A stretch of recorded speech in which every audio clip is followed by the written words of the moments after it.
Now listen, everybody wants to be the new Julian Assange, I guess, or the new Chelsea Manning, or the new Edward Snowden, or Swoden.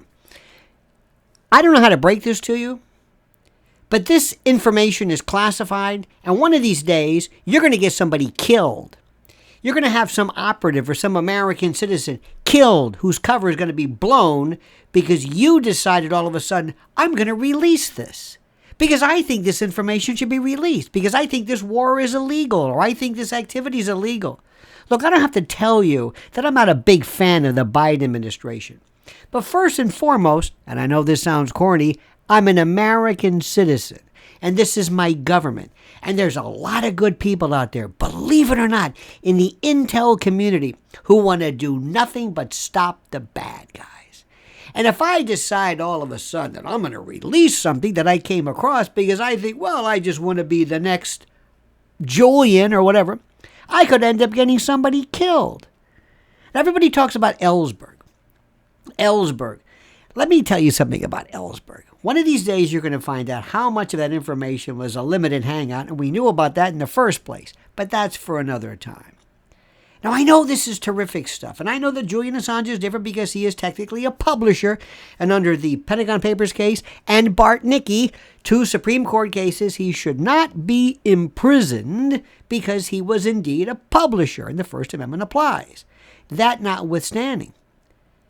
But if you think Chelsea Manning is a hero, deliberately going in and taking information and releasing it, or Snowden, look, you might like this information. You may think it's terrific that the world sees what American gunships are doing to innocent Iraqis, and I'm sure in the scheme of things, yes.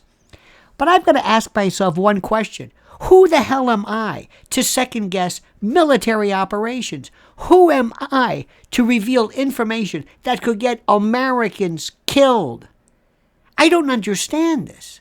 And I know we're all into this because let me just stop before I got to tell you this. Have you ever heard of this much information being released between Trump and Mar-a-Lago and Biden with stuff on the ground at Dublin and papers and this one?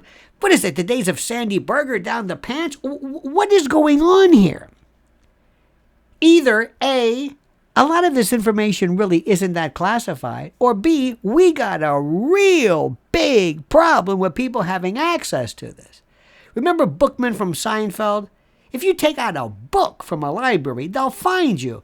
When information is taken or moved or retrieved or secreted or purloined or through some type of asportation, some trespassorial larceny removed, isn't there anybody who immediately says, what? It's gone. Who's got it? You had it. Who had it last? That guy.